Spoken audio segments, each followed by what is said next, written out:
In today's video, I'm going to teach you how to assign a template to a page on Shopify.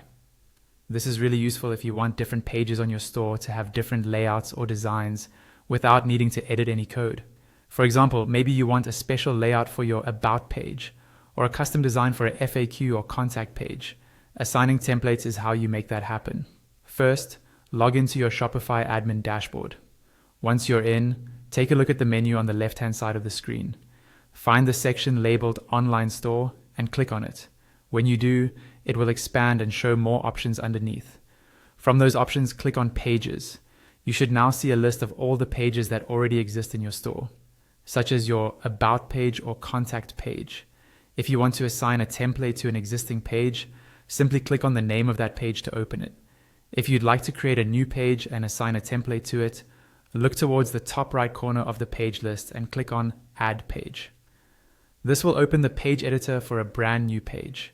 Once you're inside the page editor, you'll see the main content area in the center, but what we want to focus on is the right-hand sidebar. In that sidebar, look for a section or card that controls the template settings. This card includes a drop-down menu that lets you choose which template to use for this page. Click on the drop-down box and a list of available templates for that page type will appear. These templates are usually created and managed in your theme, so what you see here depends on the theme you're using and any custom templates that have been added. Carefully select the template you want this page to use.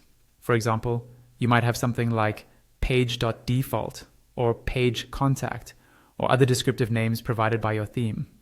After you've chosen the template you want, the last step is to save your changes. Look for the Save button, which is usually located either at the bottom right of the page editor or at the top near the search bar. Click Save to apply your selected template to the page.